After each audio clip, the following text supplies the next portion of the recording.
Hello student. In previous video we have already discussed about meaning and concept of not for profit organization.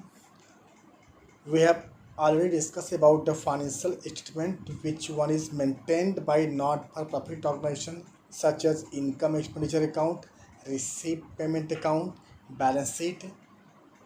We have discussed about format of income expenditure account, format of receipt and payment account, format of balance sheet.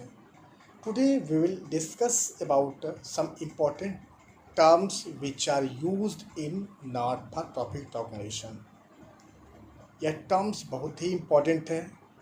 इनकी treatment कहाँ की जाती है, ये terms होते क्या है, इस पर थ्योरेटिकल क्वेश्चंस, और ट्रीटमेंट कहाँ होती है. जब तक यह कॉन्सेप्ट क्लियर नहीं होगा, कॉन्सेप्ट क्लैरिटी नहीं होगी, तब तक आप न तो इनकम एक्सपेंडिचर न ही बैलेंस शीट अच्छे से प्रिपेयर कर पाएंगे. इसलिए आज हम लोग डिटेल में डिस्कस करेंगे उस इम्पोर्टेंट टर्म्स को, उस इम्पोर्टेंट टर्मिनोलॉजी को जो बार बार यूज किए जाते हैं नॉट फॉर प्रॉफिट ऑर्गेनाइजेशन के केस में. तो आप लोग पेन पेपर के साथ तैयार हो जाइए.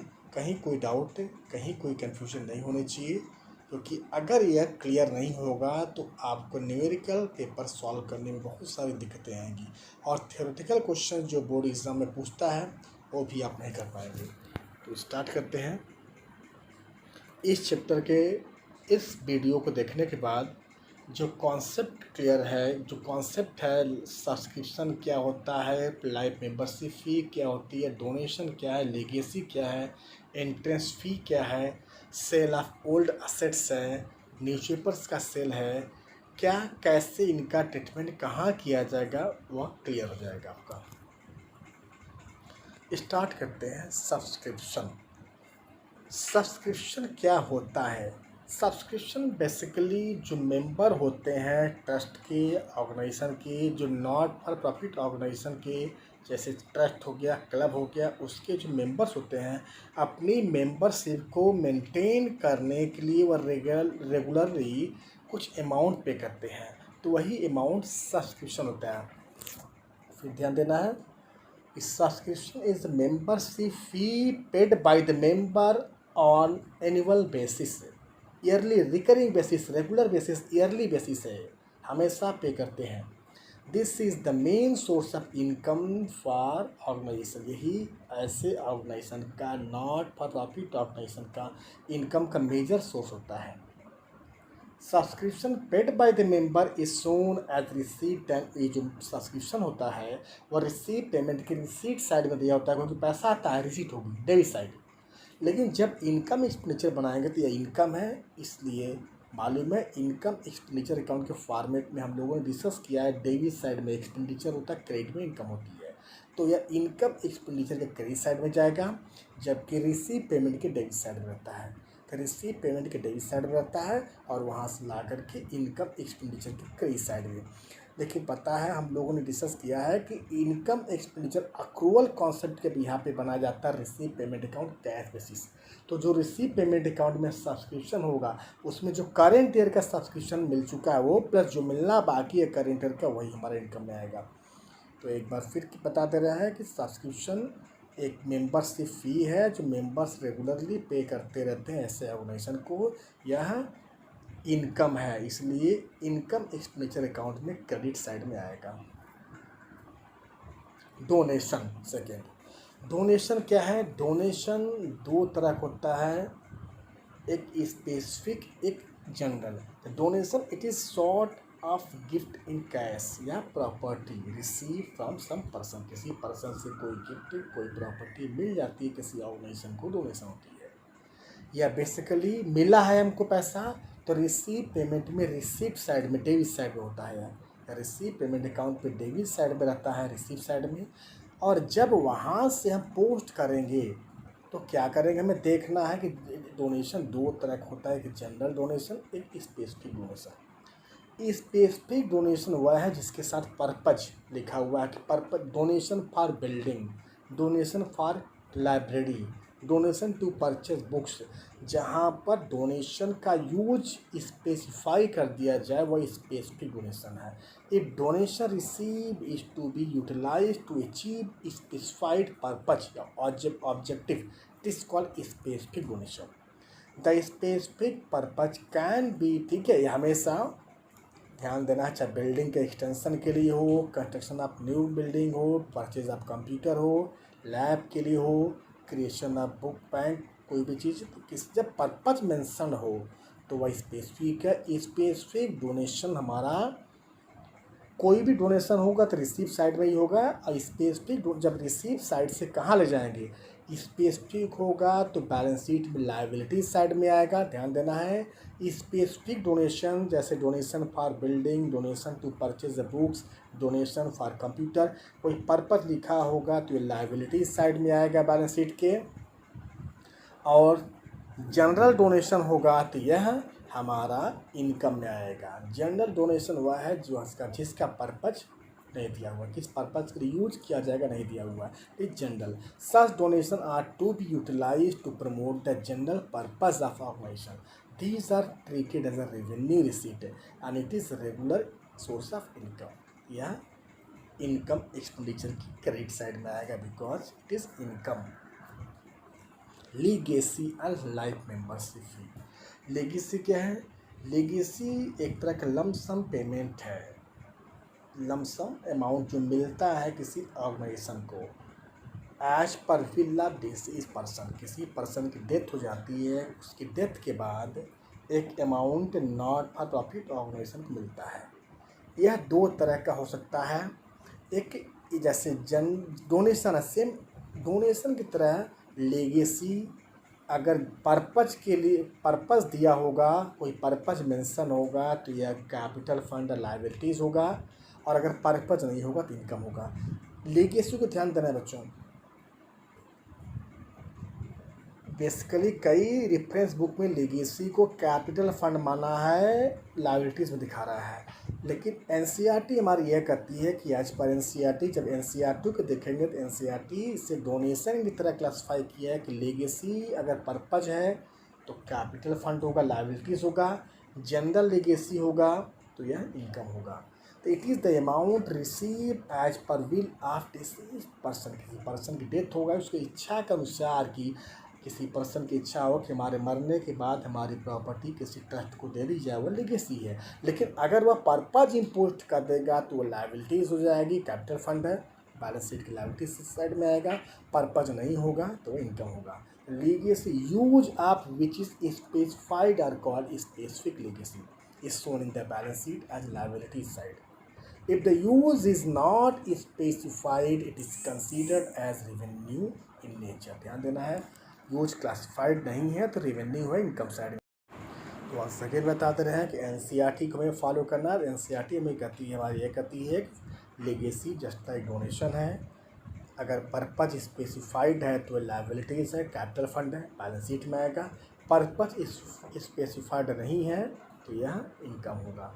पर्पज जैसे किसी पर्पज के लिए कि बुक्स के लिए, बिल्डिंग के लिए, legacy for building, legacy to purchase the books, legacy to purchase the computer, legacy for extension of building, तो पर्पज दिया होगा तो लायबिलिटीज़ होगा। पर्पज सिंपल लेगेसी लिखा होगा तो मान लेंगे जनरल लेगेसी है, वो इनकम है, इनकम एक्सपेंडिचर आएगा तब। Now life membership fee, it is lump sum payment, one time payment which is received from members एक साथ लम सम अमाउंट मिल जाए, ईयरली मिलेगा, रेगुलरली मिलेगा, वह इनकम है, सब्सक्रिप्शन होगा।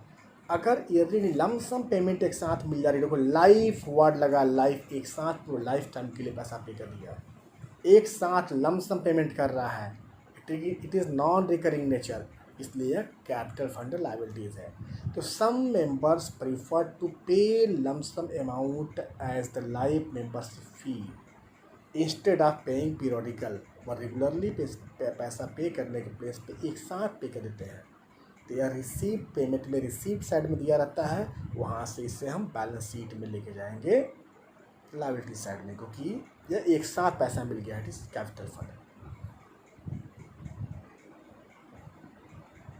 इंटरेस्ट फी, जैसे स्कूल में एडमिशन लेते हैं तो इंटरेस्ट फी पे करते हैं एडमिशन फी, वैसे ही किसी ऑर्गेनाइजेशन किसी ट्रस्ट में इंटर करने के लिए इंट्रेंस फ़ी देनी पड़ेगी। तो इंट्रेंस फ़ी क्या है? इंट्रेंस फ़ी कई बार कोई स्पेसिफिक इंस्ट्रक्शन दिया होता है तो एज पर जैसा इंस्ट्रक्शन होगा वैसे फॉलो करेंगे।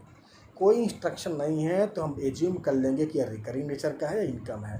तो interest fee also known as admission fees is paid only once by members at time of becoming member. In case of organization like clubs some charitable institute is limited and the amount of entrance fee is quite high, hence it is treated as a non-recurring and credited directly to capital fund। तो कई बार इसके से purpose होता है, कई entrance फ़ी के बारे में कई बार कुछ एडिशनल इन्फॉर्मेशन दिया होता है कि 2/3 ऑफ एंट्रेंस फीस कैपिटलाइज हो जाएगा तो हमारा बैलेंस शीट में लायबिलिटी साइड में आएगा, कैपिटलाइज नहीं होगा तो इनकम होगा। सेल ऑफ ओल्ड असेट्स, कोई असेट सेल किया, ओल्ड मशीन फर्नीचर है प्लांट है, कोई असेट ओल्ड है पुराना सेल कर दिया, तो हम यह देखेंगे कि असेट सेल कर रहा है जिस दिन सेल किया उसकी बुक वैल्यू क्या है। बुक वैल्यू 1000 है, सेलिंग प्राइस 800 है तो लॉस हो गया। लॉस होगा तो इनकम एक्सपेंडिचर के डेबिट साइड में आएगा, एक्सपेंडिचर में होगा। और बुक वैल्यू से ज़्यादा सेल किया है तो इनकम होगा। तो रिसीव फ्रॉम द, ये हमारा रिसीव पेमेंट में रहेगा। Receive from sale of old asset appear in the receipt and payment account of the year in which it is sold, but any gain और loss on the sale of asset is taken to be income. कोई जो profit loss हो रहा है कैसे मालूम करेंगे ये प्रॉफिट हुआ लॉस हुआ? हम देखेंगे कि बुक वैल्यू क्या है और सेलिंग प्राइस क्या है। सेलिंग प्राइस ज़्यादा होगा, बुक वैल्यू से प्रॉफिट होगा तो आ जाएगा हमारा एक्सपेंडिचर में। तो असेट को बुक वैल्यू से ज़्यादा बेचेगा इनकम होगा, प्रॉफिट होगा, प्रॉफिट हमारा क्रेडिट साइड में आएगा इनकम एक्सपेंडिचर के। कम में बेचेगा लॉस होगा तो डेबिट साइड में आएगा। क्लियर? और जब बैलेंस शीट प्रिपेयर करेंगे तो जो बुक वैल्यू है, बुक वैल्यू को जितनी भी एसेट की बैलेंस होगी उस बैलेंस से बुक वैल्यू को माइनस कर देंगे, वही हमारा क्लोजिंग बैलेंस शीट में रिफ्लेक्ट किया जाएगा। इसको डिस्कस करेंगे न्यूमेरिकल के समय हम लोग। तो वंस अगेन, ओल्ड असेट बेचेगा तो असेट बेचते समय हम यह देखना उसकी बुक वैल्यू क्या है। बुक वैल्यू से ज़्यादा बेचेगा गेन होगा क्रेडिट साइड में, कम में बेचेगा लॉस होगा डेबिट साइड में। सेल ऑफ पीरियोडिकल्स, कोई बेचता है, it is item of recurring, कोई पीरियोडिकल्स मैगजीन न्यूज़पेपर इस तरह की चीज़ें बेचती है तो रिकरिंग नेचर का है, रेगुलर नेचर का है, वह इनकम साइड में आएगा। सेल ऑफ स्पोर्ट्स मटेरियल है, स्पोर्ट्स मटेरियल जैसे कोई मटेरियल यूज़ कर लिया लाइक बॉल है, बैट्स है, यूज्ड मटेरियल बेचता है तो इस रेगुलर आइटम्स या इनकम साइड में आ जाएगा हमारा। रिकरिंग नेचर का है तो कोई फिर से जो स्पोर्ट्स मटेरियल कोई यूज्ड स्पोर्ट्स मटेरियल बेच रहा है तो वह रिकरिंग नेचर के मानेंगे हम और उसे इनकम साइड में दिखाएंगे। ऑनरेरियम क्या होती है? ऑनरेरियम जैसे कोई एम्प्लॉय काम कर रहा है उसे सैलरी या वेजेस मिलता है, लेकिन कोई आउटसाइडर किसी ऑर्गेनाइजेशन को अपनी सर्विसेज देता है, उसे सर्विसेज के बदले जो रिमनरेशन पे किया जाता है वो ऑनरेरियम होता है। ऑनरेरियम एक तरह का एक्सपेंडिचर है या इनकम एक्सपेंडिचर के डेबिट साइड में आएगा। तो it is the amount paid to the person who is not regular employed है। अगर रेगुलर एम्प्लॉय है तो सैलरी वेजेस मिलेगा। तो कोई ऑनरेरियम कोई रिमनरेशन पे किया जाता है, जैसे कोई ऑर्गेनाइजेशन है या स्कूल्स हैं, बच्चों के हेल्थ चेकअप के लिए डॉक्टर को बुलाया गया, डॉक्टर आया, डॉक्टर को कुछ रिमनरेशन पे किया गया, वह ऑनरेरियम हो जाएगा। कोई बाहरी व्यक्ति आया, लेक्चर दिया, लेक्चर के बदले कुछ पे किया गया, ऑनरेरियम हो गया।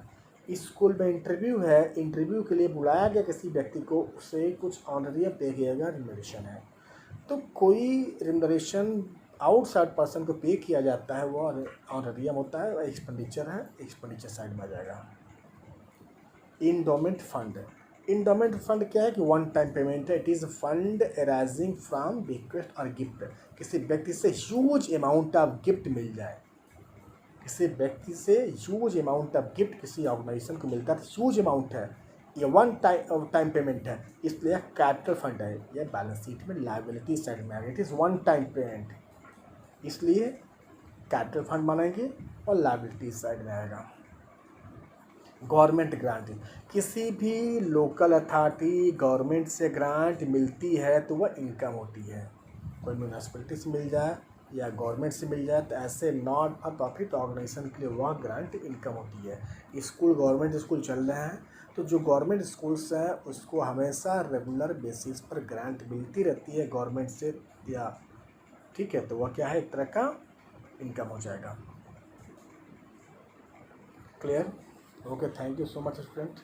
कहीं किसी कोई डाउट होगा तो आप पूछ लीजिएगा और अच्छे से इस टर्म्स को देख लीजिए। जब तक टर्म क्लियर नहीं होगा, कॉन्सेप्ट क्लियर नहीं होगा, तब तक आप अच्छे से न्यूमेरिकल को सॉल्व नहीं कर पाएंगे, क्योंकि हमेशा ये आइटम्स कंफ्यूज करेंगे। Once again thank you so much. अगर वीडियो आपको अच्छा लगे तो लाइक, सब्सक्राइब, शेयर करना ना भूलें। Thank you.